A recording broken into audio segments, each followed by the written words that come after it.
Yang saya hormati Ketua Komisariat BMI Komisariat Institut Pertanian Bogor, sahabat Asma. Yang saya hormati Ketua Rayon Sekolah Bisnis dan Vokasi BMI Rayon Vokasi dan Sekolah Bisnis Institut Pertanian Bogor. Yang saya hormati Ketua Rayon BMI Rayon Agri Kompleks IPB. Yang saya hormati Mas Wahyu selaku narasumber pada malam hari ini. Yang pertama-tama marilah kita panjatkan puji syukur kehadirat Allah Subhanahu wa taala karena berkat rahmat dan hidayahnya kita dapat berkumpul pada acara malam hari ini. Yang kedua, salawat serta salam semoga tetap terlimpahkan kepada junjungan kita Nabi Agung Muhammad SAW, karena beliau kita dapat melalui dari zaman jahiliyah menuju zaman Islamnya seperti sekarang ini. Pada malam hari ini, perkenalkan saya Muhammad Faizal Aziz. Saya yang akan memandu acara pada malam hari ini. Saya berasal dari jurusan Komunikasi angkatan 2016. Yang selanjutnya pada malam hari ini kita akan mengadakan diskusi mengenai siap tes CASN 2021 yang akan dipandu oleh Mas Wahyu, yaitu alumni PMI Rayon Teknologi dan Kesehatan Universitas Jember. Untuk selanjutnya acara pembukaan, sebelum kita mulai acara pada malam hari ini, marilah kita mengucapkan basmalah terlebih dahulu. Bismillahirrahmanirrahim. Nah, selanjutnya saya akan menyerahkan kepada moderator, yaitu Saudara Willy Arya Chandra. Kepada Saudara Willy Arya Chandra, kami persilahkan. Baik, Assalamualaikum warahmatullahi wabarakatuh. Terima kasih kepada sahabat Faizal Aziz. Selanjutnya kita akan masuk ke acara diskusi siap tes CASN 2021. Sebelum itu saya akan membacakan dari CV dari narasumber kita pada malam hari ini, yaitu sahabat Muhammad Wahyu Aji Nur Cahyo. Beliau alumni dari S1 Teknik Sipil Universitas Jember, dan beliau pernah bekerja di PT Rosari Konsultan bulan Juli 2019 sampai dengan Desember 2019. Dan sekarang beliau bekerja di Kementerian PUPR dari Desember 2020 sampai dengan sekarang. Selanjutnya, untuk mempersingkat waktu, kita persilahkan pada narasumber kita pada malam hari ini, yaitu Muhammad Wahyu Aji Nur Cahyo, dipersilahkan. Terima kasih Mas Willy, sahabat Willy. Assalamualaikum warahmatullahi wabarakatuh. Waalaikumsalam warahmatullahi wabarakatuh. Perkenalkan sahabat-sahabat, saya Wahyu. Saya adalah alumni dari PMI Rayon Teknologi dan Kesehatan Universitas Jember. Mungkin ini pertemuan pertama ya bagi kita, maka saya ingin memperkenalkan sedikit tentang saya. Saya adalah background saya adalah teknik sipil. Saya masuk kuliah tahun 2015 dan lulus di awal 2019. Lalu untuk perjalanan karir saya masih sedikit banget. Saya setelah lulus, saya ke Ambon, yaitu di sana saya yang tadi disebutkan, saya menjadi asisten engineer di konsultan Balai Pelaksana Jalan Nasional Ambon. Setelah dari sana, saya kurang lebih hanya sekitar 5-6 bulan waktu itu 2019.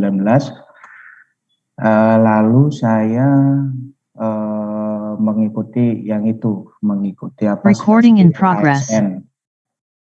Mengikuti seleksi ASN, dan akhirnya sembari saya menunggu waktu itu ya sempat saya bekerja di kontraktor swasta di Jember. Nah, sampai akhirnya alhamdulillah saya pada rekrutmen CPNS yang 2019 kemarin saya lolos sehingga sehingga akhirnya saya sekarang di Jakarta, tepatnya saya di Jakarta Selatan. Jadi di sini saya akan sedikit sharing ya, terutama terkait dengan ya perjalanan saya dulu mengikuti itu tes CPNS waktu itu. Saya sendiri sekarang sih masih juga berjuang untuk sah menjadi PNS. Karena kan dalam aturan itu CPNS itu selama 1 tahun, habis itu setelah CPNS melewati serangkaian pelatihan, barulah nanti diangkat menjadi pegawai negeri sipil. Jadi mungkin saya akan share screen ya, sahabat-sahabat. Ini saya belum bisa share screen nih. Jadi mungkin nanti diskusinya kalau kalau semisal saya meminta ini aja ya, diskusi aja. Kalau misal dari sahabat-sahabat bisa atau ingin langsung bertanya nggak apa-apa sih, santai aja. Ini saya masih belum bisa share screen ini, operator.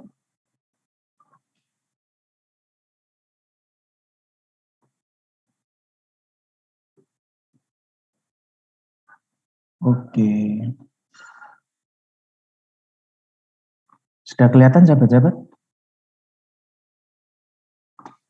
Sudah. Mas. Ya.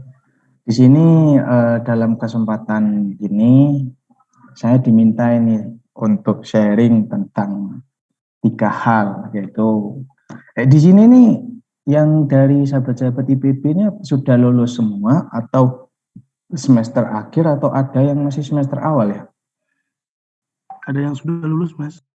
Ada yang sudah lulus. Sudah bekerja berarti? Belum. Ada yang semester akhir, Mas. Oh, ada yang semester akhir. Ada yang masih semester awal? Semester awal atau semester pertengahan gitu? Nggak ada ya? Semester pertengahan ada kayaknya, Mas. Oke. Baik, untuk malam hari ini sebetulnya saya juga ini diminta tadi sedikit tentang berbicara tentang karakter mahasiswa ya. Jadi mungkin langsung saja, ini hanya sekedar overview saja, review saja, kita sharing saja.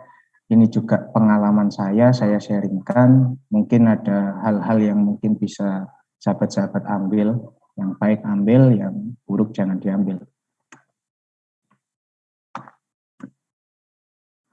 Nah, di sini mungkin sahabat-sahabat paham ya kalau karakter mahasiswa itu harus menjiwai atau harus memiliki minimal nantinya itu menjadi 3 karakter kan, yaitu agent of change, agent of control, dan iron stock.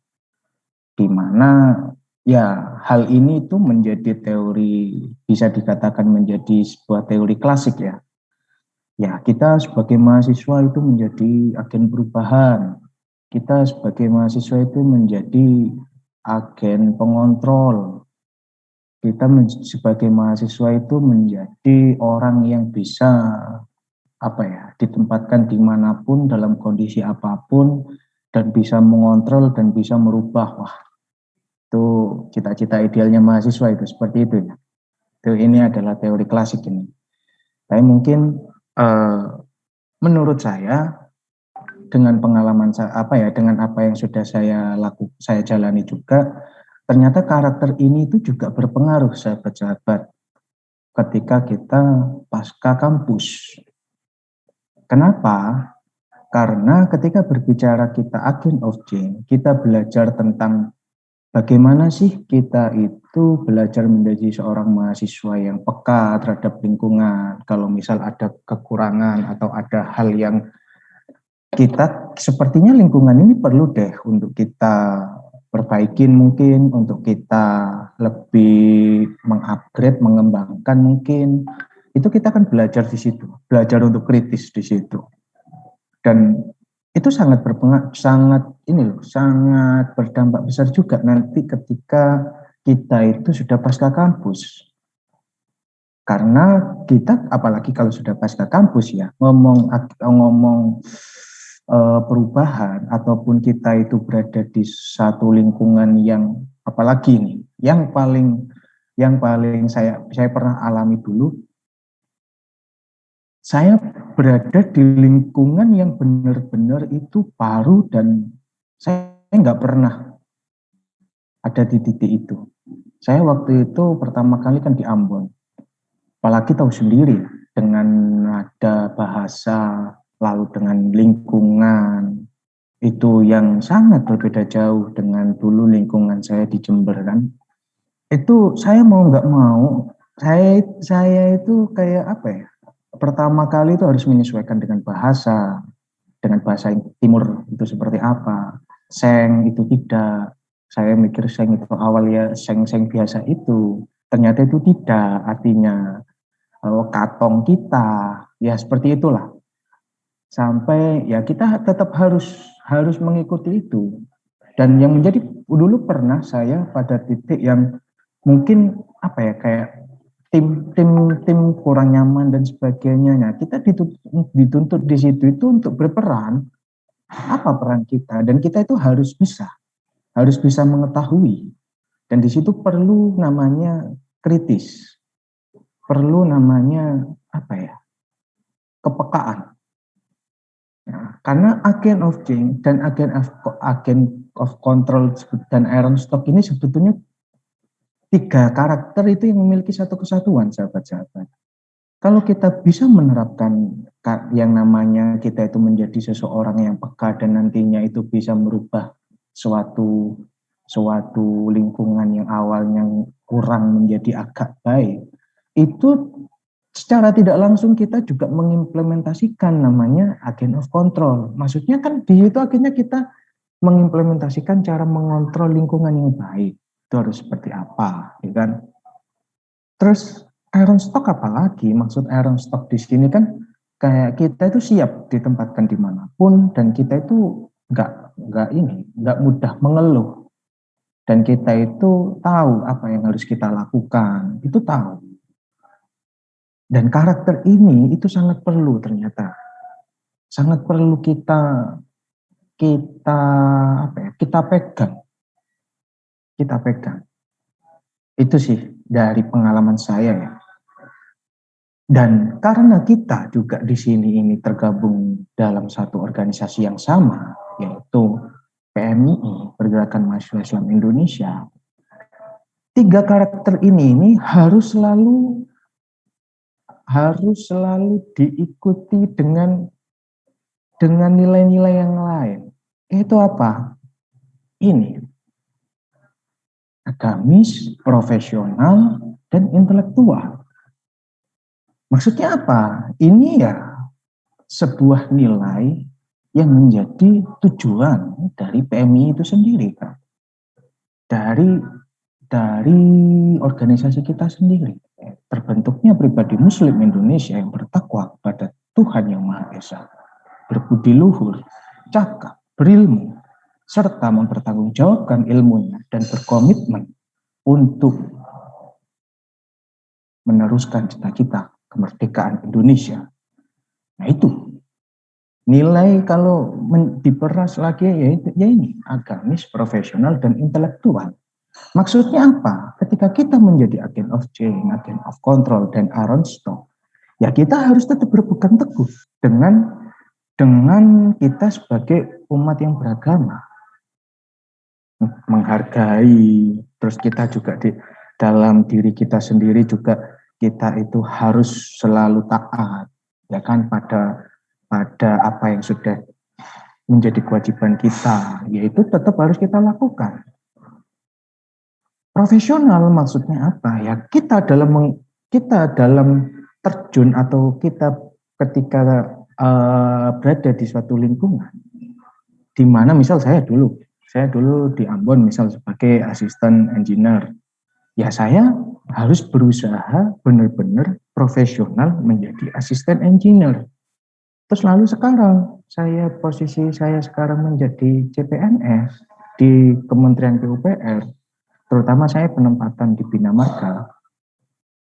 Ya saya juga harus profesional, maksudnya harus tahu tugas saya di situ apa, dan saya di situ itu untuk apa, terus saya bisa bantu apa di organisasi saya atau di pekerjaan saya.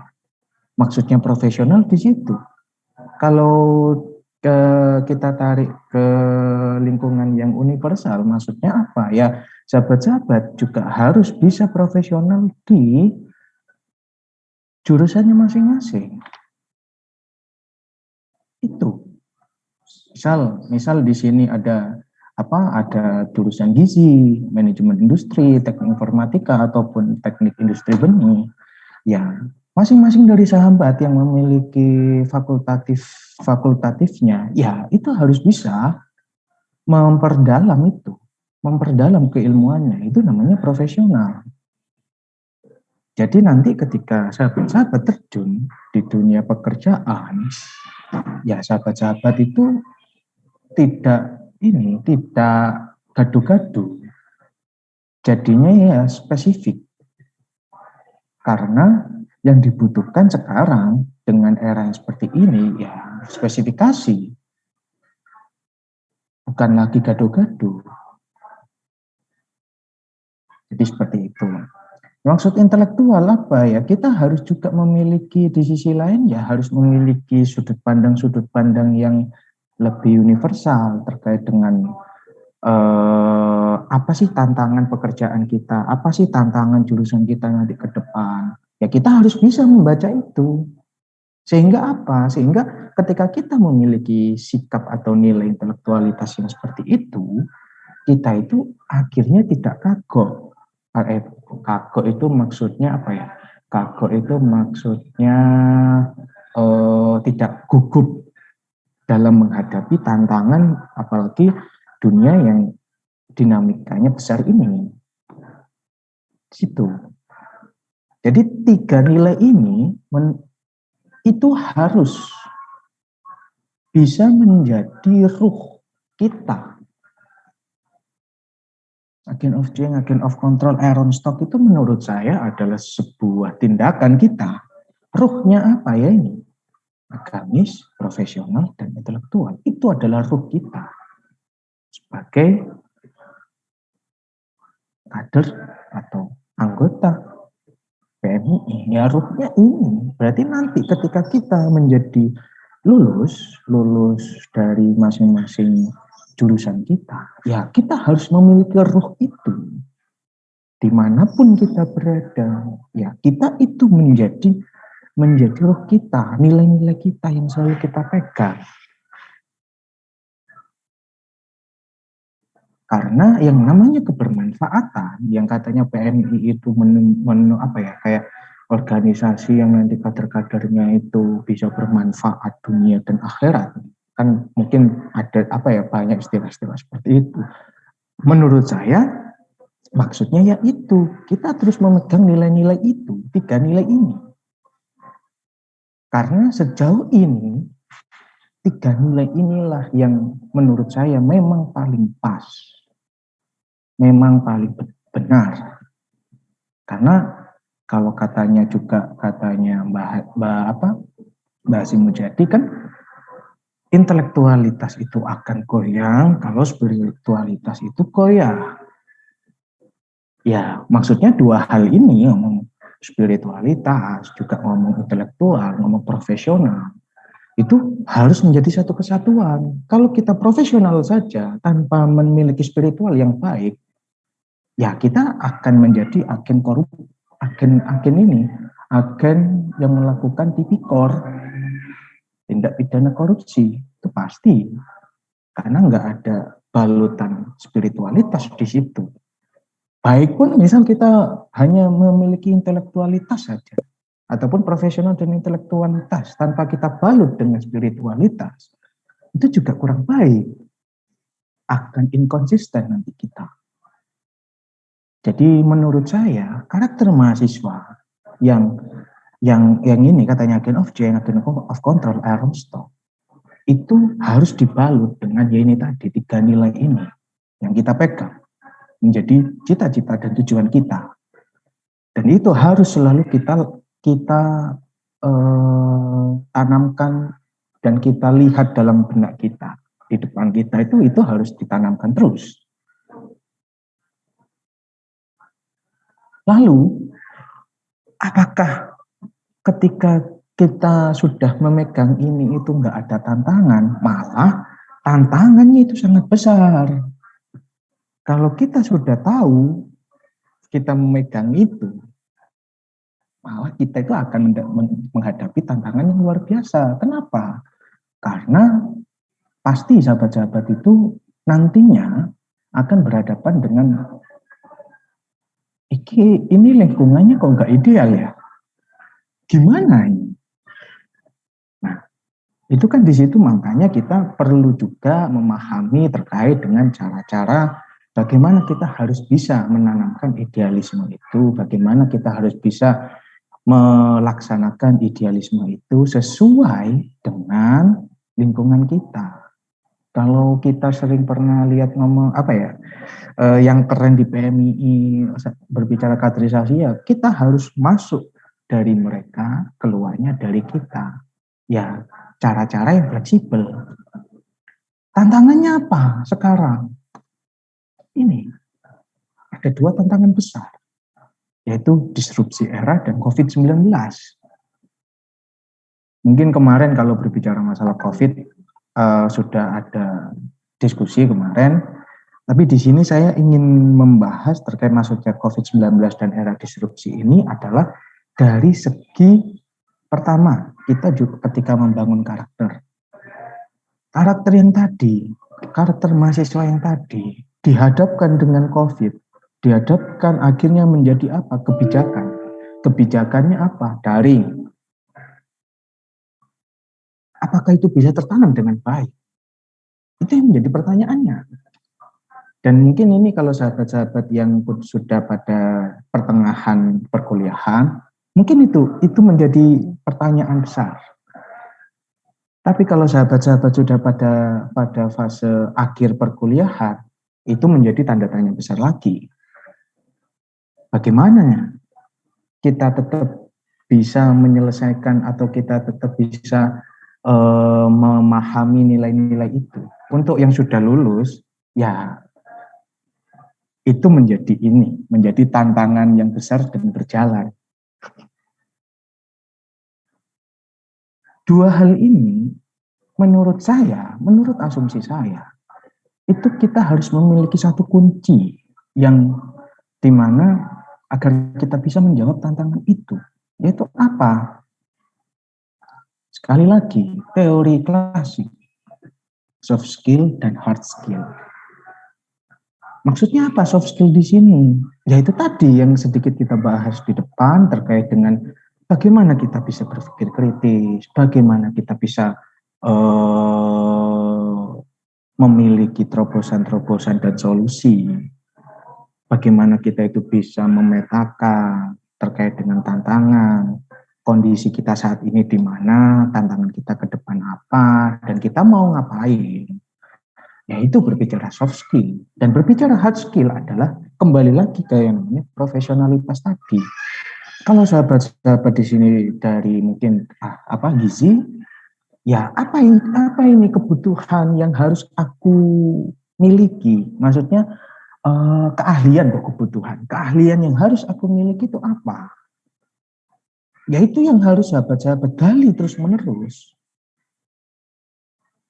Karena apa? Berbicara disrupsi era,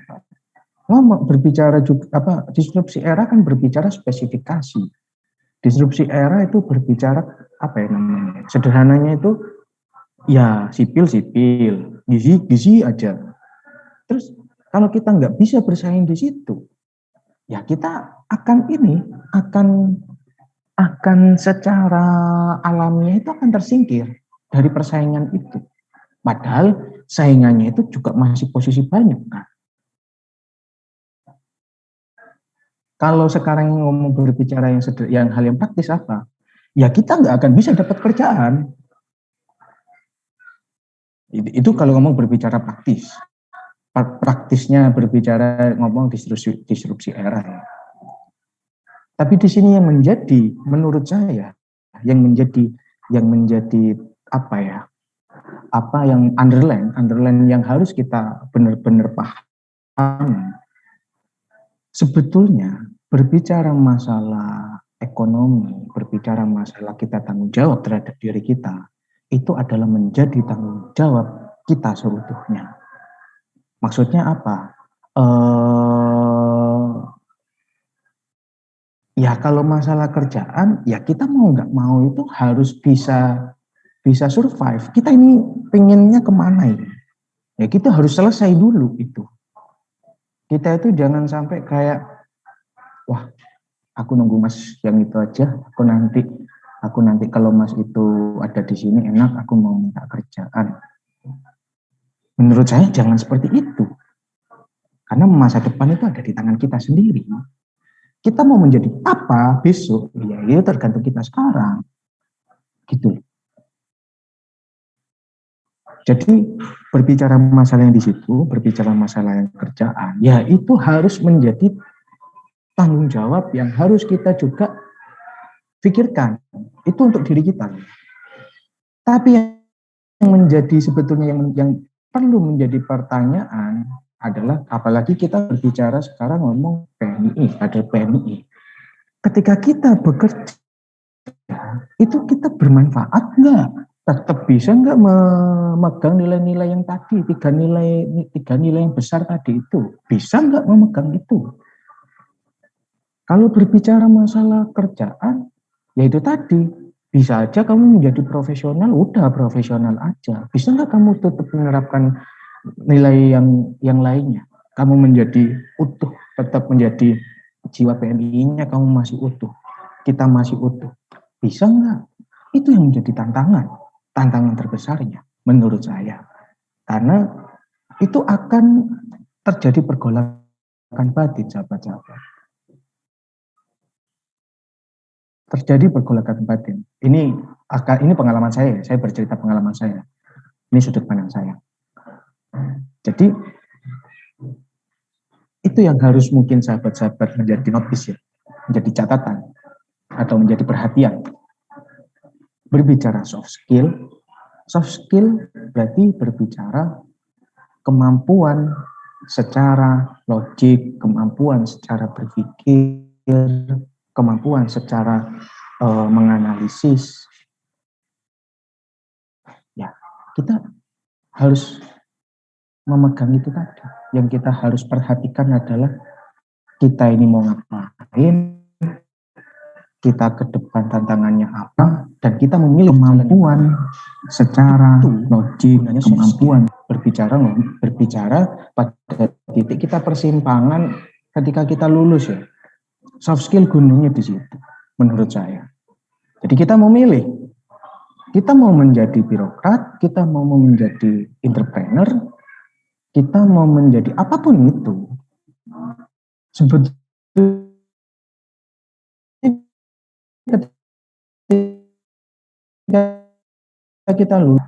setelah kita lulus itu pasti yang sebetulnya yang menjadi kebanyakan orang pikir itu, gimana caranya aku bisa berdaulat secara ekonomi, gimana aku bisa dapat kerjaan, gimana aku bisa menghasilkan duit, kan? Tapi balutlah itu bukan menjadi sebuah hal yang materialistis. Tapi balutlah itu menjadi sesuatu yang aku ingin berperan sebagai apa nanti di masyarakat. Balutlah itu, soft skill itu arahkannya ke situ menurut saya. Agar ya nilai-nilai yang di atas tadi, nilai-nilai 3 nilai itu menjadi, apalagi menjadi kader PMI sendiri, jiwa-jiwa jiwa PMI, kader PMI itu juga masih utuh. Kalau berbicara hard skill, ya udah secara profesionalitasmu seperti apa. Jadi itu mungkin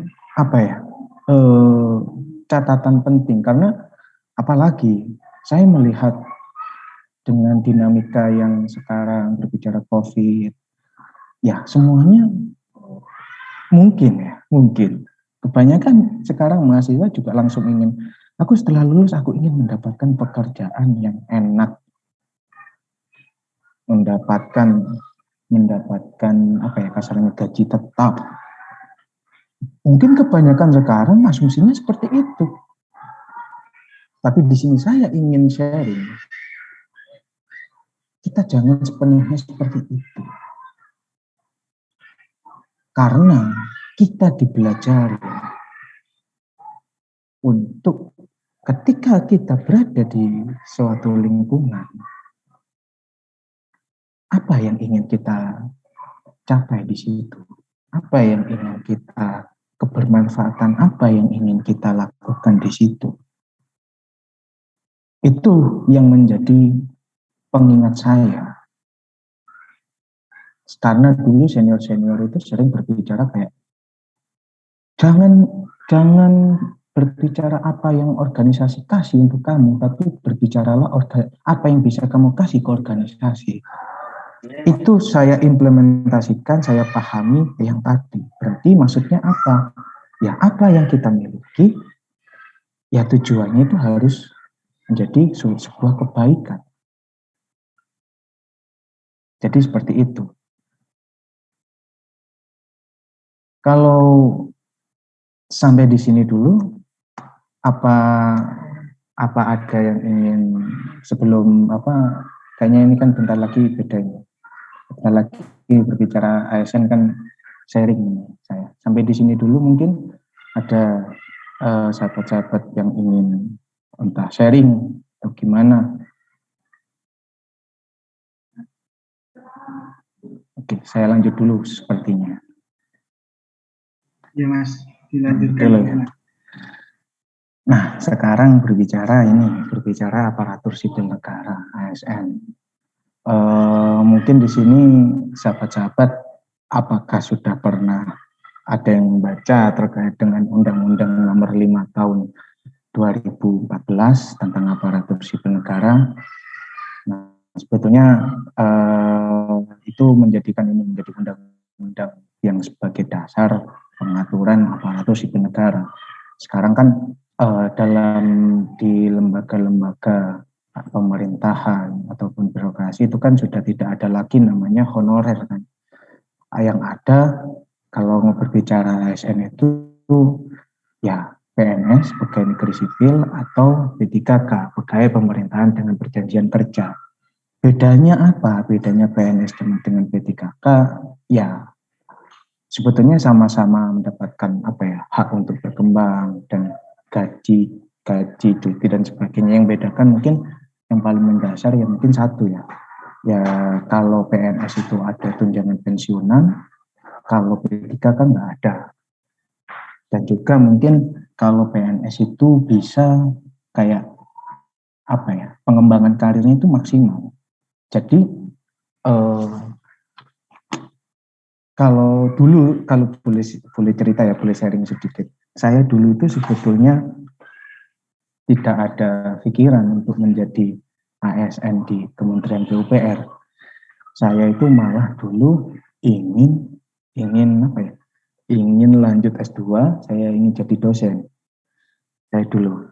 Lalu karena juga habis dari kan dulu pendaftaran itu saya posisi di Ambon. Waktu itu juga yang menjadi dorongan saya itu, saya ingin kuliah tapi dengan kuliah gratis. Makanya waktu di PUPR dulu saya kan masuk di formasi peneliti. di Kementerian PU waktu itu yang saya butuhkan itu yang dibutuhkan itu 5 formasi.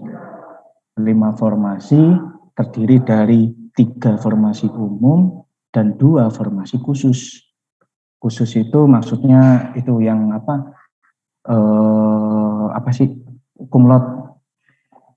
Ya kebetulan saya waktu itu memenuhi yang di situ. Saya membulatkan tekad untuk saya memilih peneliti dan saya memilih yang formasi yang di situ 2 ininya 2 banyak sih waktu itu di pertimbangan dulu ya. Awalnya itu saya ketika awal pengumuman CPNS saya itu masih udahlah nanti aja, karena prioritas saya waktu itu saya ingin kuliah, saya ingin habis dari Ambon, saya ingin lanjut kuliah gitu kan. Terus ada dorongan dari senior, terus ada dorongan dari orang tua saya. Terus ini kayaknya juga ada apa ini? Oh ya, kayaknya tadi ada sahabat ulung tadi. Ya salah satunya juga sahabat ulung dulu yang dorong saya. Maksudnya udahlah masuk aja ASN gitu. Terus ya saya akhirnya memiliki kemantapan dulu. Kemantapan saya ya karena saya ingin kuliah gratis. Makanya dengan dulu dulu saya itu juga kebetulan saya itu gini sahabat-sahabat. Saya itu meskipun dulu itu cuman yang dibutuhkan 2, 1 Indonesia yang di formasi saya, tapi saya itu yakin gitu. Karena apa? Pertama, menurut saya berbicara aparatur sipil negara itu adalah apalagi berbicara masuk PNS juga, itu kan sebuah pekerjaan yang memiliki jenjang karir, ya kan, memiliki jenjang karir. Jadi menurut saya kalau apalagi juga saya sekarang masuk mendapatkan materi-materi gitu kan, ternyata sebetulnya output ya meskipun mungkin ada beberapa kekurangan. Kalau saya sekarang kan dampaknya semua pelatihan itu kan online semua gitu. Tapi tujuannya satu, yaitu sebetulnya ASN itu ingin mencetak seorang birokrat itu yang memiliki jiwa kepemimpinan dan memiliki rasa nasionalisme yang tinggi. Itu ASN. Bukan ya memang sih kalau sekarang kan kebanyakan orang-orang yang ingin berbicara masuk ke ASN itu kan udah enak terjamin gitu kan, udah enak terjamin gaji oke, masuk semua setiap bulan ada gaji tetap ya kan, mungkin itu yang menjadi sudut pandang utama. Tapi sebetulnya sahabat-sahabat, di sini saya ingin sharing, ketika kita masuk menjadi ASN ya kita itu dididik sebetulnya materi-materi atau pemahaman-pemahaman yang disampaikan itu ya sebetulnya yang saya tangkap adalah ya kita ingin menjadi ASN atau birokrat yang itu tadi, memiliki jiwa kepemimpinan, terus juga memiliki rasa nasionalisme, menjaga persatuan dan kesatuan. Kan fungsi ASN kan ada 3, pelayan publik, pelaksana kebijakan, dan perekat bangsa kan. Pemersatu, perekat Negara Kesatuan Republik Indonesia kan. Tapi yang menjadi ya itu tadi, yang menjadi kadang sedikit bergeser itu menurut saya ya mungkin karena awal ingin masuk ASN itu karena sudah terjamin setiap bulan itu sudah ada gajinya. Ya memang itu ada, memang itu adalah hak kita sebagai ASN, itu memang adalah hak. Tapi kita juga sebagai umat beragama ya Ya sebelum kita mendapatkan hak, ya kita harus melakukan dulu dong kewajiban. Jadi mungkin yang ingin saya mungkin sharing nanti ketika memang sahabat-sahabat ingin masuk ASN, ya yang menjadi mindset utamanya adalah apa yang bisa saya dari background saya, apa yang ingin saya ketika saya ingin masuk birokrat, itu apa yang ingin saya lakukan, bukan berbicara ngomong materi. Karena ya itu otomatis sahabat-sahabat. Itu otomatis kalau sahabat-sahabat itu di sini masuk menjadi ASN, ya wis itu hak sahabat-sahabat itu gak usah dibicarakan, sudah pasti dapat gaji. Kalau bahasanya juga mungkin pasti ada namanya tunjangan kinerja. Itu semua ada di aturan semua. Jadi ya lebih baik menurut saya ketika sahabat-sahabat ingin masuk,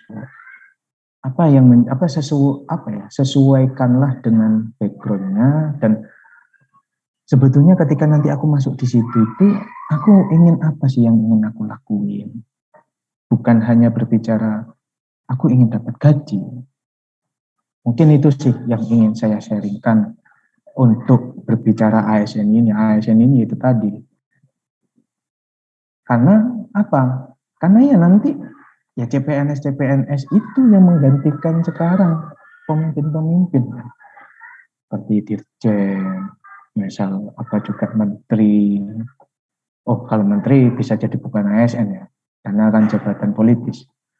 Ya mungkin top level di eselon 1, di tingkat eselon 1, dirjen dan sebagainya itu kan juga berawal dari CPNS. Nah, berarti apa? Ya itu tadi yang harus menjadi mindset utama kita ketika kita mau menjadi ASN.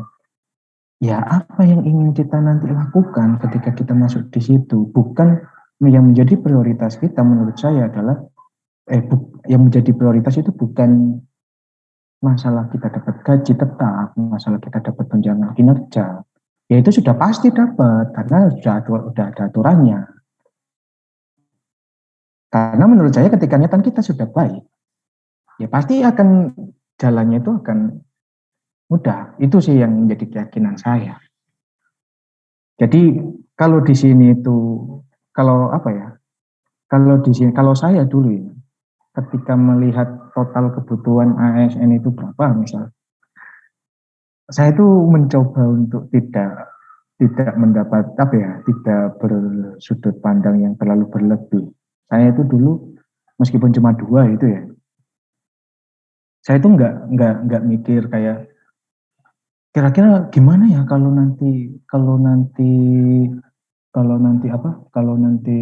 saingannya banyak. Saya jujur, saya itu nggak berpikir itu. Itu baru terpikir ketika saya itu sudah lulus administrasi. Bukan sudah lulus sih, sudah penutupan. Jadi kan saya sekarang itu SSCN itu kan daftar itu saya itu benar-benar nggak melihat yang menjadi pertimbangan saya itu nggak kayak gimana ini takut nanti banyak lawan dan sebagainya. Ya memang ada itu pertimbangan ada, tapi bukan menjadi pertimbangan prioritas. Yang menjadi prioritas saya waktu itu ketika saya memilih peneliti dan juga akhirnya memilih formasi khusus waktu itu, saya yakin. Saya di situ yakin dan oke, aku di sini, keyakinanku di sini. Karena kan berbicara keyakinan itu kan hanya bisa dirasakan gitu loh, kita sendiri yang merasakan. Nah, lalu saya tadi itu banyak berpikir terkait kira-kira apa ya tips dan trik gitu kan. Ini adalah tips and trik dari perjalanan saya. Ini ketika saya flashback menjadi dalam perjalanan menuju CPNS waktu itu. Ada yang namanya internal, berasal dari internal, kita juga harus mempertimbangkan dari eksternal. pertimbangan internal dan eksternal.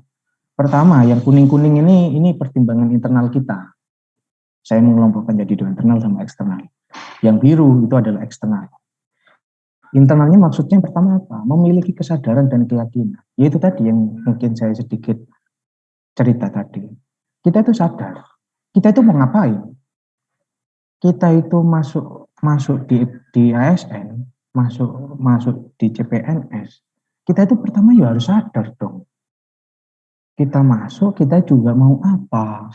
Kita ingin apa? Ya itu yang harus kita pahami dulu. Jangan sampai kita nggak sadar gitu. Tiba-tiba kayak, loh, kok aku tiba-tiba udah daftar SSCN ini? Kok tiba-tiba udah milih formasi ini? Kan lucu kalau gitu, kalau nggak sadar. Karena apa? Kalau kita mengawalinya dari kesadaran, akhirnya menurut saya akan tumbuh sebuah keyakinan. Maksudnya keyakinan apa? Yaitu tadi, saya ingin apa sih?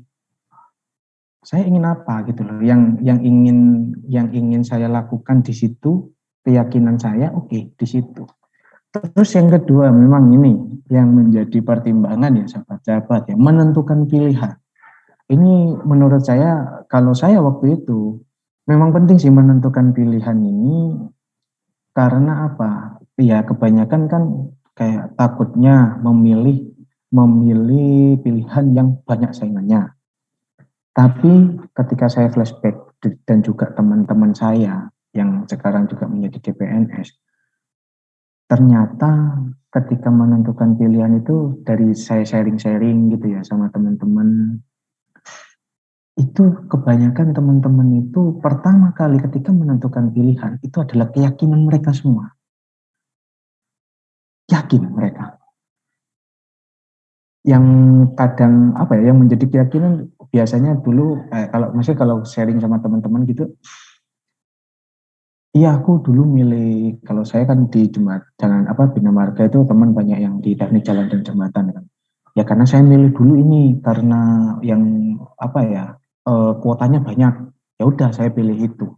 Itu hal dasarnya. Hal mereka yakin memilih karena mungkin sudut pandang mereka 60, dulu waktu itu 60 berarti kalau SKD 60 kali 3 diambil 180.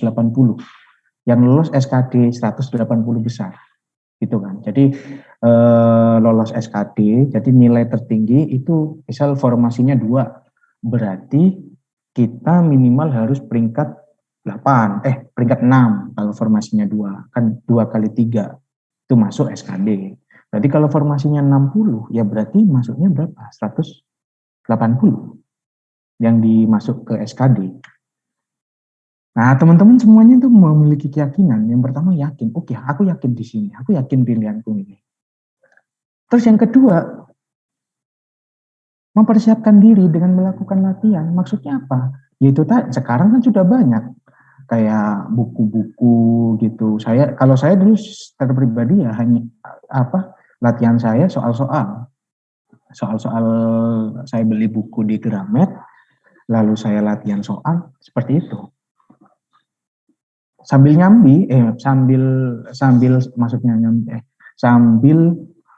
mengerjakan yang lain. Jadi juga ya tapi tetap harus mungkin hamin berapa minggu sebelum tes SKD itu kita harus benar fokus. Kasarannya secara sederhana ya kita harus bisa menentukan skala prioritas lah. Kalau misal udah waktunya udah dekat mendekati SKD ya udah kita fokus belajarnya. Nah terus yang ketiga itu melakukannya step by step. Maksudnya apa? Ketika sudah kita menentukan pilihan, ya udah kita yakin di situ, kita masuk, kita seleksi administratif kayak sekarang nih SSCN seleksi administratif. Ya udah kita maksimalkan apa yang dibutuhkan, persyaratan apa yang dibutuhkan, yaitu harus sesuai.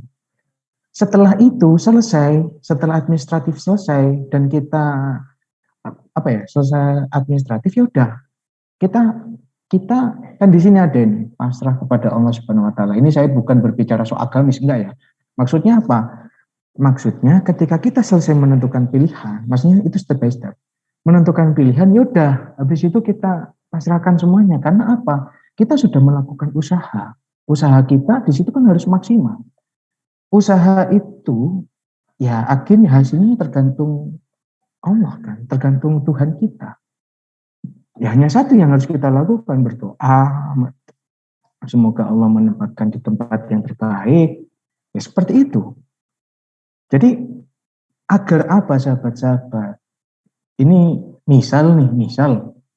Tapi menurut semoga sahabat-sahabat di sini yang nantinya ikut dalam seleksi ASN itu bisa masuk semua ya. Misal administratif ataupun ada di salah satu step itu sahabat-sahabat tidak lolos, itu sahabat-sahabat itu tidak down, tidak kayak langsung terjun bebas gitu, kayak udah nggak ada semangat hidup lagi gitu. Ya kita karena itu tadi kita harus tetap kembalikan, kita harus pasrah. Ya itu tadi kan nilai yang pertama tadi apa? Saya berbicara agamis, maksudnya kita harus tahu sebagai umat beragama itu harus kita melakukan apa ketika usaha kita itu, maksud saya ketika hasilnya itu tidak sesuai ekspektasi kita loh ya. Gimana yang harus kita menyikapi hal itu? Itu kan nilai-nilai itu, maksudnya kita mengimplementasikan nilai yang kita sebagai hamba Tuhan, gitu loh. Jadi mempersiapkan diri dengan latihan melakukan step by step, semuanya itu harus setelah kita melakukan, kita usaha, yaudah kita pasrah, kita berdoa. Dan juga mungkin berbicara mempersiapkan diri, sahabat-sahabat itu harus benar-benar detail itu ya, membaca kayak ini. Awal itu kan ada formasi biasanya, formasi step-stepnya itu apa aja. Itu yang harus sahabat-sahabat benar-benar cermati. Kejadian ini di tahun saya, di instansi saya. Kan instansi saya itu ada 4 step, administrasi, SKD, SKB, sama psikotes. Nah, di masing-masing itu kan sudah ada standarnya. Kayak administrasi itu ya sesuai dengan sesuai dengan kebutuhan. Terus SKD ya sesuai dengan peraturan itu kan RP kan. Misal kalau umum itu masing-masing TIU, TWK dan TKP itu berapa itu sesuai. Kalau formasi khusus setahu saya itu kan kumulatif. Nah itu kan sesuai dengan semuanya lah. Nah waktu itu seleksi saya itu ada namanya psikotes. Dan dulu di PUPR itu nilai skala integritas itu maksimal 5 lah. Dan PU itu mentargetkan atau meminimalkan nilai integritas dari calon atau nilai integritas dari calon PNS itu minimal itu 4. Jadi maksimal 5. Jadi maksimal nilai integritas itu 5. Tapi PU itu mensyaratkan minimal 4. Dan itu yang harus kita pertimbangkan, benar-benar harus satu-satu kan. Ada mungkin gini ya, mungkin kayak ada waktu itu salah satu di seorang yang juga ikut tes itu SKD itu nilainya tinggi banget. SKB itu sampai ada skala SKB itu kalau nggak salah maksimal kita 500 600 gitu. Ada yang nilainya itu 400. SKB saya aja itu saya dulu sangat insecure. Saya dulu SKB aja itu sekitar cuman berapa ya? 250 apa 250 apa 260 gitu. Waduh.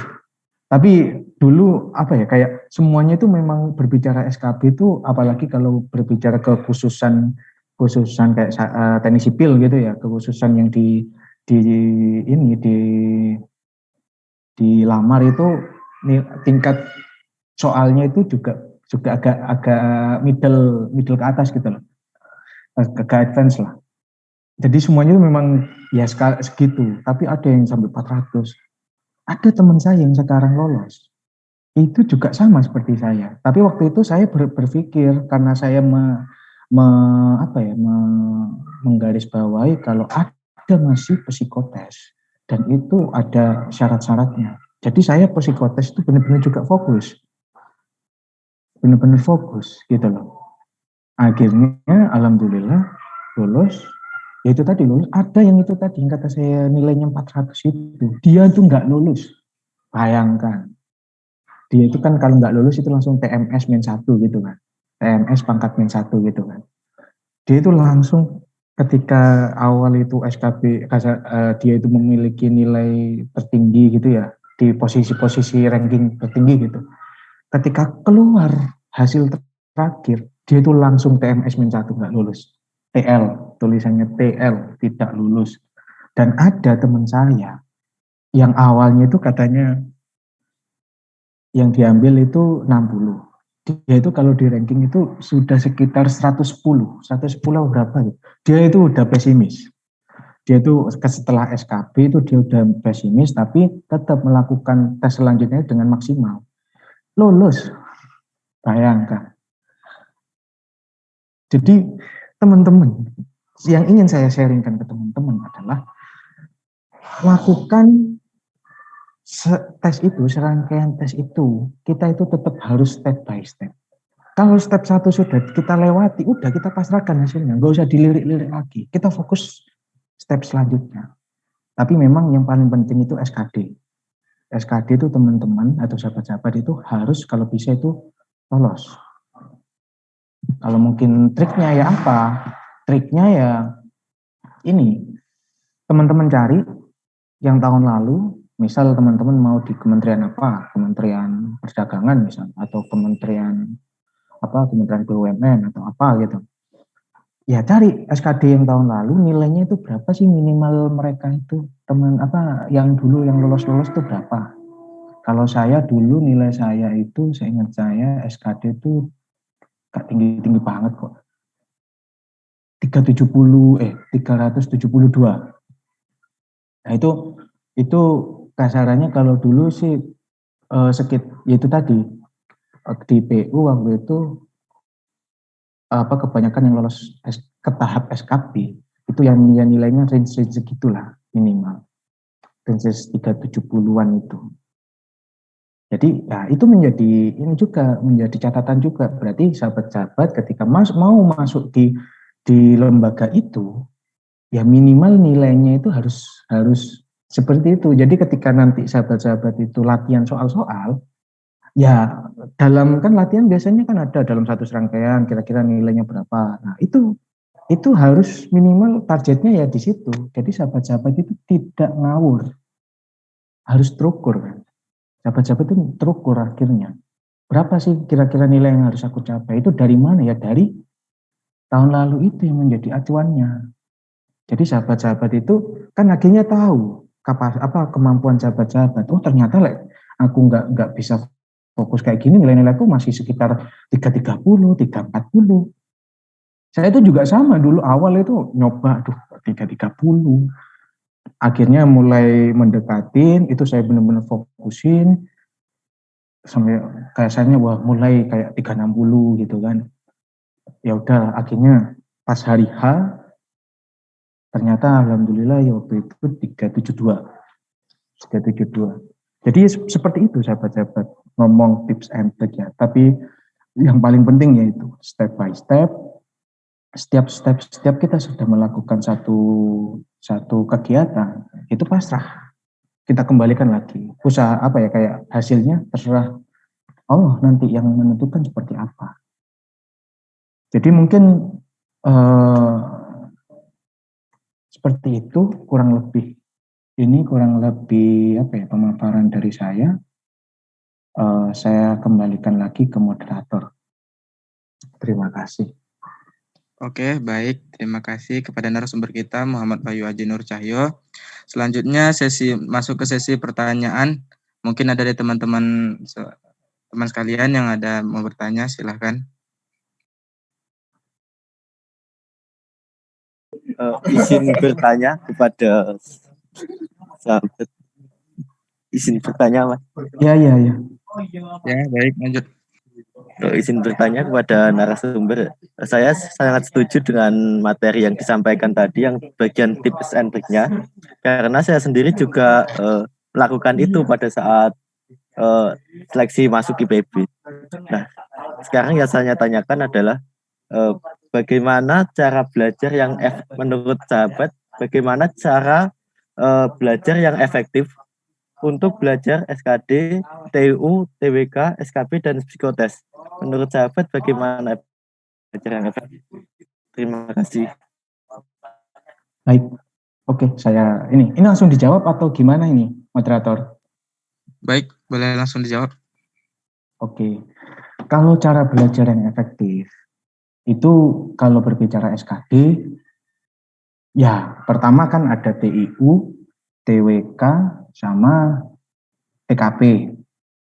Nah, kalau berbicara TIU, ya kita harus latihan soal. Sebetulnya ketiga-tiganya itu, apa ya, mungkin kalau berbicara ini juga, kalau wawasan kebangsaan mungkin yang agak kita harus bisa menghafal juga kalau wawasan kebangsaan.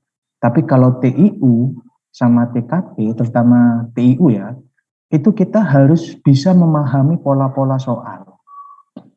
Itu. Pola-polanya dari mana? Ya, itu tadi. Misal sahabat-sahabat beli buku CPNS, saya dulu juga sama kayak beli buku soal-soal CPNS gitu. Ya itu soal-soal yang ada di situ yang mungkin saya kayak misal nih kayak soal tentang terkait dengan misal aritmatika atau yang itu penjumlahan yang berurutan. Nah, ketika sahabat-sahabat itu melakukan latihan soal itu, ada kesulitannya pada model soal yang seperti apa. Nah, itu yang harus sahabat-sahabat harus paham. Jadi harus belajar akhirnya, kan di situ kan banyak, ada yang modelnya deret, modelnya itu kayak perhitungan misal umur tadi berapa, terus umur ibu berapa, terus berapa kira-kira 5 tahun ke depan umur si adik, ya model-modelnya seperti itu. Nah, dari model-model soal-soal itu, sahabat-sahabat itu yang kira-kira lemah itu di mana, ya itu yang harus sahabat-sahabat kuasai. Kalau berbicara TKP, sahabat-sahabat harus tahu itu tadi model soalnya lagi. Kalau TKP kan biasanya kan kalau kita membahas kalau kita ada di buku-buku soal itu kan pasti ada bahasanya. Nah, kalau misal salah, coba kunci jawabannya apa? Oh, ternyata ini. Dari misal paket satu TKP, sahabat-sahabat sudah menyelesaikan semuanya. Nilainya berapa? Dan terus itu sahabat-sahabat juga harus itu tadi. Misal jawabannya ternyata yang benar ini kan, kalau TKP kan ini nilai kan, ranking nilai 5, 4, 3, 2, 1. Yang paling tepat yang mana? Nah, maksudnya apa? Jadi yang diinginkan itu kan biasanya kalau TKP itu kayak kita itu harus kasarannya itu kita harus lebih mementingkan kepentingan organisasi atau kepentingan pekerjaan daripada kepentingan pribadi atau individu. Jadi kayak mungkin soal-soalnya kan kayak yang itu yang mungkin saya ingat, saya sedang ada tugas tapi salah satu dari anggota keluarga sakit, lalu sikap apa yang saya lakukan? Nah, hal-hal seperti itu kan kalau TKP. Kalau TKP kan hal seperti itu yang muncul kan soal-soalnya. Nah, itu sahabat-sahabat harus tahu modelnya. Harus tahu kecenderungannya. Oh, kecenderungannya TKP itu kalau kepribadian itu berarti maksudnya kayak kita itu lebih mementingkan gitu, lebih mementingkan kepentingan umum daripada kepentingan diri kita. Berarti setiap menyelesaikan soal-soal TKP itu harus condongnya ke situ. Terus kalau berbicara TWK kok TKW. TWK, wawasan kebangsaan, ya itu sih harus juga sedikit menghafal sih. Harus juga menghafal sih sahabat-sahabat. Kayak paling banyak itu biasanya yaitu tadi nilai Pancasila, sila ke-1 itu apa dalam sehari-hari. Kayak gitu. Terus mungkin kalau SKB biasanya kalau saya dulu itu ada ada kisi-kisinya kalau saya dulu. Jadi sebelum SKB itu keluar kisi-kisinya. Nah itu sesuai formasi yang dituju. Terus kalau berbicara psikotes, ya psikotes itu sekali lagi sih, kalau saya mengartikan tes psikotes itu kan tes tentang kepribadian. Ya sekali lagi ya pribadi kita itu terutama ya tetap harus memiliki integritas, terus mungkin juga memiliki kecerdasan dan sebagainya. Itu juga kan jabat-jabat juga belajar soal-soal psikotes itu kayak gimana. Karena itu juga penting. Oh ternyata misal nih pohon itu harus gambarnya kayak gimana, itu tetap harus belajar. Saya juga dulu belajar jabat-jabat. Jadi mau psikotes ya udah saya fokus belajarnya tentang soal-soal psikotes. Mau SKD ya udah saya fokus SKD. Jadi enggak ketika SKD saya juga mengerjakan psikotes, enggak. SKD step by step. Jadi setelah SKD selesai keluar nilai ya udah selesai. Terus kita masuk SKP ya kita fokus SKP apa aja nih yang perlu dipelajari. Selesai SKP ya udah selesai, nggak usah dipikirin udah. Psikotes ya udah maksimalkan. Yang diinginkan psikotes sesuai dengan apa ketentuan itu apa. Kalau saya itu tadi kan kayak di Kementerian PU itu integritasnya minimal dari skala 5 minimal 4. Jadi ya itu yang harus juga kita, ya triknya apa? Ya kita harus bisa mengetahui pola-pola soal. Kalau itu harus mengetahui pola-pola soal sahabat-sahabat. Misal kalau di IU itu misal kebanyakan masalah pencocokan gambar, melanjutkan gambar, gitu-gitu kan. Jadi ya seperti itu. Oke. Baiklah, mungkin ada pertanyaan yang lain dari sahabat-sahabat semua. Kira-kira menjawab nggak? Menjawab, terima kasih. Ya, sudah lulus ini tadi siapa? Sahabat Pambudin. Iya, belum sahabat, masih semester pertengahan. Oh, masih pertengahan. Kalau semester pertengahan fokus menjadi mahasiswa dulu. Jangan sampai semester pertengahan sudah fokus CPNS. Karena kan syaratnya menjadi CPNS ya harus punya ijazah. Berarti fokus utamanya lulus dulu. Kan gitu. Kan harus tadi tagline-nya apa? Step by step. Jangan sampai melampaui batas. Itu cuma saran sih bagi saya. Dari saya. Oke, lanjut selanjutnya. Baik, izin bertanya. Saya sendiri. Oh, siap, Mas Willy. Saya bercerita dulu. Tahun 2019 kemarin saya sempat mendaftar jadi CPNS 2019 di Polisi Kehutanan Kementerian LHK. Dan di situ saya gagal di perankingan pas sesudah SKB. Dan diambil itu 11 orang, saya urutan ke-17.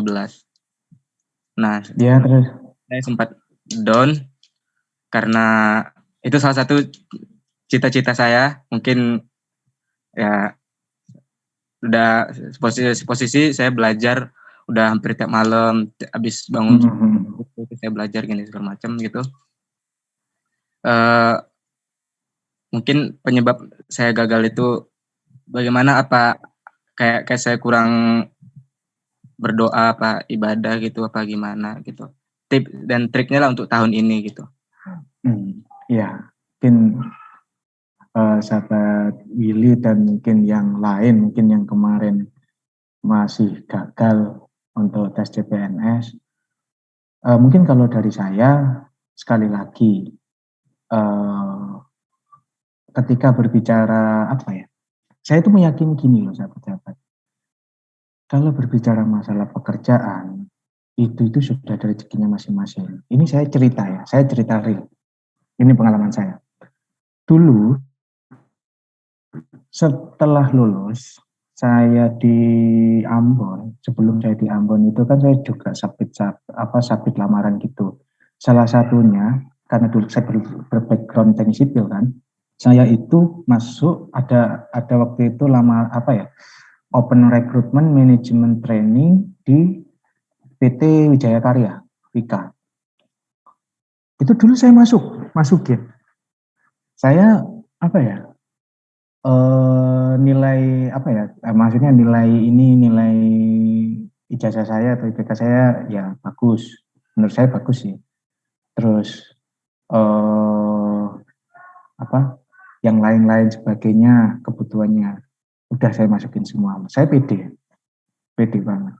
Saya nggak lolos administrasi, padahal IPK ya ini mungkin gini ya kayak terus saya tahu teman saya sendiri, teman saya plek, dia juga sama mendaftar tapi beda gelombang. Nilainya itu masih tinggi saya, IPK-nya itu masih tinggi saya. Terus kan kalau WIKA dulu TOEFL juga sama ya, TOEFL juga dimasukkan kan. TOEFL-nya itu sama seperti saya. Skor TOEFL-nya itu sama seperti saya. Nilai IPK itu tinggi saya sahabat. Malah dia yang lolos. Jadi ya langsung ya kayak ya maaf ya, saya sedikit juga waktu itu mengumpat ya. Kok bisa sih gitu kan? Kok bisa sih kata saya kan? Padahal nilainya tinggian saya. Saya loh administrasi aja nggak lolos. Gitu. Saya langsung ini yang salah siapa gitu ya? Yang salah siapa? Akhirnya saya waktu itu di Ambon kan. Saya waktu itu ya sama kayak ya namanya dulu kan saya dari teknik sipil, saya dulu juga memiliki keinginan untuk bekerja di yang karya-karya itu kan. Kayak Wijaya Karya, sebagainya yang karya-karya itu. Ya ternyata sahabat, saya nggak lolos di situ. Awal itu dulu yang menjadi penghibur saya karena saya waktu itu sudah ada pekerjaan di Ambon kan. Akhirnya saya ya udahlah, ternyata saya itu mendapatkan pemahaman akhirnya COVID kan. Waktu itu COVID, teman saya yang lolos di WIKA itu dia mau menjadi pegawai tetap itu dibatalkan sahabat gara-gara COVID. Akhirnya teman saya itu dikontrak menjadi pegawai kontrak, bukan pegawai tetap. Itu kan sudah beda jauh kan. Antara pegawai tetap dengan pegawai kontrak itu kan berbicara masalah jenjang karir juga beda, berbicara mungkin juga masalah pendapatan juga beda. Dan ternyata itu tadi saya akhirnya mengikuti CPNS dan masuk di sini. Yaitu saya itu menyimpulkan gini, berbicara pekerjaan, makanya kan tadi saya itu bilang kalau berbicara pekerjaan, ketika kita sudah melakukan usaha semaksimal mungkin, ya kita pasrah kita apa? Ya minta ke Allah. Ya Allah kita harus saya minta ditempatkan ke tempat yang terbaik, bukan yang saya inginkan. Karena yang kita inginkan itu belum tentu yang terbaik bagi kita. Dan saya itu di situ akhirnya kalau saya flashback ya dengan perjalanan saya sendiri, saya itu cuman ya mungkin hanya satu kata yang saya bisa ucapkan ya. Allahu Akbar. Maksudnya Allah itu Maha Besar, Allah itu Maha Tahu. Jadi kalau mungkin saya dulu masuk di situ, ya mungkin saya sekarang juga masih belum menjadi pegawai masih menjadi pegawai kontrak gitu loh. Dan ternyata jalan saya karena itu tadi saya cuma minta saya ingin pekerjaan yang terbaik bagi saya. Memang saya menginginkan ABCD. Itu tadi kalau saya bisa cerita, saya ingin kuliah sahabat. Saya nggak mau menjadi PNS. Jujur aja awalnya itu. Karena saya di lingkungan di Ambon itu dulu di lingkungan birokrat kan. Saya merasa kalau kayak gini gimana ya aku bisa berkembang gitu kan. Akhirnya saya enggak deh aku langsung kuliah aja. Ternyata dalam mungkin juga ada doa dari ibu, orang tua dan mungkin orang-orang yang lain mungkin yang di belakang saya dan juga di sisi lain saya itu selalu ada selalu saya ada yang mengingatkan yaitu tadi kita harus menerima apapun yang ada di kita. Dengan catatan kita harus maksimal. Karena apa yang menjadi keinginan kita itu belum tentu yang terbaik bagi kita. Tapi yang terbaik bagi kita itu pasti memiliki sebuah manfaat baik juga dalam diri. Jadi kalau saya sih mungkin tips and triknya ya itu tadi sahabat. Kalau mungkin sahabat Willy yang kemarin sudah melakukan yang terbaik, ya mungkin sahabat Willy harus hikmahnya apa yang bisa diambil dari yang kemarin. Mungkin kekurangannya apa, ya itu yang harus diperbaiki. Mungkin kalau boleh tahu kemarin sahabat Willy kalahnya di mana? SKD atau SKB? Udah rankingan terakhir SKB. Yang diterima 11 orang, ranking 17. Jadi saya tidak masuk kuota ya dari 11 orang yang diterima itu. Itu dulu seleksinya apa? SKB, SKD apa? SKD, SKB setelah itu ada seleksi lagi nggak? Ada SKD, SKB, terus psikotes, sama tes fisik, terus kesehatan. Ini mungkin saya sharing ya. Yang juga harus menjadi sahabat itu menjadi fokus. Kalau sudah lulus SKD, otomatis kan SKB itu kan SKB itu akhirnya menjadi kumulatif kan. Nah, kalau sudah lolos SKB maksimalkan, nilainya berapapun udah tinggal. Terus setelah itu fokus yang ini, tes yang di instansi itu. Psikotes, tadi sahabat pilih apa? Psikotes. Kesehatan, lari. Iya. Berarti psikotesnya itu apa sih yang menjadi indikatornya dia? Kalau kayak saya tadi, saya juga sama psikotes. Yang menjadi indikatornya apa? Itu tadi kayak saya yang paling ingat itu integritas itu. Yang paling ingat itu integritas itu, yang kayak nilai mati lah. Kalau kamu di bawah 4, nilai 4, meskipun kamu nilainya lebih tinggi, nggak akan diterima. Nah, yang menjadi pelajaran apa? Berarti yang menjadi fokus utama ketika lolos SKD, terus SKB, udah SKB lakukan dengan maksimal. Berapapun hasilnya, udah bisa dipikir. Yang penting fokus selanjutnya apa? Psikotes. Psikotes apa yang menjadi nilai mati di situ? Maksudnya nilai mati yang menjadi persyaratan di situ apa? Yaitu yang harus sahabat maksimalkan. Makanya awal pembukaan di tata cara itu kayak yang akumulasi formasi formasi jabatan itu benar-benar catat. Soalnya ya ini juga saya mendapatkan ilmu dari juga salah satu senior bilang kamu harus intens, harus benar-benar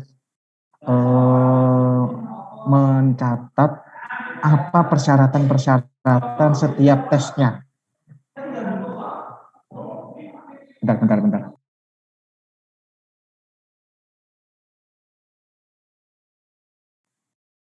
Ya, seperti itu mungkin sahabat Willy. Jadi kalau sudah lolos SKD, memang kuncinya SKD. Setelah itu SKB itu udahlah maksimalkan yang didapat berapa. Udah habis itu meskipun misal nih ternyata SKB-nya kecil, udah tetap fokus di yang selanjutnya. Tetap fokus tes selanjutnya, psikotes, lari, sama kesehatan. Berarti fokus itu sudah. Karena itu kan tes itu yang diinginkan oleh kementerian atau lembaga yang kita ingin masukkan. Berarti itulah yang menjadi kayak pertimbangan gitu. Jadi untuk sahabat-sahabat semua, kalau sudah lolos SKD, berbicara SKB, ya udah lakukan semaksimal mungkin. Tapi untuk tes selanjutnya itu benar-benar harus persiapan. Apa yang menjadi notis catatan-catatannya, pengingat-pengingatnya itu apa aja? Itu yang harus benar-benar dicatat. Jadi kalau SKB oke lah nilainya nggak begitu bagus, nggak begitu jelek, sederhana, sedang-sedang saja kok sedang saja. Berarti tahap selanjutnya itu harus dimaksimalkan. Soalnya itu juga banyak menjadi sharing ketika sama teman-teman saya sendiri. ada juga teman saya itu yang sharing sama saya, SKB nilainya nggak baik. Terus dia itu kayak gini, SKD dia PD, nilainya tinggi. SKB nggak baik nilainya, nggak tinggi, nggak sesuai ekspektasi. Dia itu sampai kayak stresnya itu, waduh, aku kalau misal nggak, soalnya dia itu sudah tidak mengakses beberapa kerjaan gitulah. Waduh, aku kalau misal nggak lolos ini itu, nggak lolos CPNS ini, aku bakal menjadi pejuang map coklat katanya. Ya udah, akhirnya fokus dia ke psikotes, ternyata ya lulus. Jadi mungkin kalau dari saya, ya itu tadi, mungkin saya bisa sharingnya ketika sudah lulus SKB semaksimal mungkin, tes selanjutnya itu yang benar-benar harus dimaksimalkan. Apa yang menjadi nilai-nilai yang harus sahabat-sahabat catat, yang harus nilai-nilai minimalnya itu apa aja, yang itu yang harus sahabat-sahabat ada di atas itu. Jadi mungkin saya kalau sharing dari saya seperti itu, sahabat pilih. Oke, terima kasih kepada narasumber kita, sahabat Wahyu Aji Nur Cahyo. Selanjutnya kita masuk ke closing statement dari narasumber kita. Persilakan pada narasumber kita. Baik, mungkin kalau terakhir dari saya closing statement-nya, dalam kita mencapai sebuah tujuan itu pasti memiliki dinamika. Nikmati dinamika itu, setiap dinamika kita lakukan yang terbaik, tapi ingat, hasilnya kita minta yang terbaik, bukan minta yang kita inginkan. Karena disitulah letak kenyamanan perjalanan kita. Kalau kita memintanya yang kita inginkan terus, ya. Kalau kita mendapatkan hasil yang tidak sesuai keinginan kita, ya kita akan menjadi orang yang tidak bersyukur. Jadi mungkin itu terakhir dari saya. Terima kasih sahabat-sahabati atas waktunya. Mungkin mohon maaf kalau misal ada kesalahan pengucapan atau kesalahan kata, itu murni dari saya. Assalamualaikum warahmatullahi wabarakatuh. Salam pergerakan. Waalaikumsalam. Salam. Terima kasih pada narasumber kita Wahyu Aji Nur Cahyo. Sekian dari saya Willy Archandra. Wallahu muwaffiq ila aqwamit thoriq. Assalamualaikum warahmatullahi wabarakatuh. Selanjutnya kita serahkan kepada sahabat kita Faisal Aziz. Pada Faisal Aziz dipersilakan. Baik, terima kasih sahabat Willy. Itu tadi diskusi kita pada malam hari ini membahas terkait siap tes CASN 2021. Saya ucapkan terima kasih kepada sahabat Wahyu atas materinya pada malam hari ini, sangat menginspirasi. Semoga kedepannya bisa menginspirasi terus dan bisa sehat terus. Dan terima kasih juga kepada sahabat Willy selaku moderator.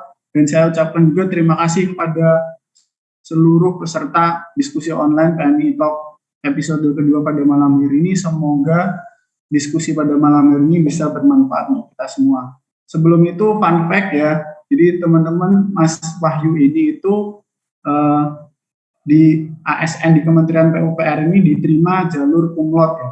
Kita kasih aplaus lah buat Mas Wahyu ini. Ya. Terima kasih. Semoga yang lain juga bisa. Ya, semoga yang lain bisa mengikuti jejaknya Mas Wahyu ya, sahabat-sahabat. Mungkin Amin. itu saja dari saya. Saya selaku pembawa acara Muhammad Faisal Aziz berterima kasih kepada seluruh peserta, narasumber dan kerabat kerja yang bertugas. Apabila ada kesalahan atau maupun tutur kata yang tidak berkenan dari saya, mohon dimaafkan. Terima kasih semuanya. Wallahul muwaffiq ila aqwamit thoriq. Wassalamualaikum warahmatullahi wabarakatuh. Salam sehat semuanya. Semoga bisa bertemu di kesempatan yang lain. Terima kasih. Izin live ya sahabat-sahabat, terima kasih. Terima kasih Mas Olyu. Terima kasih Ya. Mas. Terima kasih. Terima kasih atas ilmunya.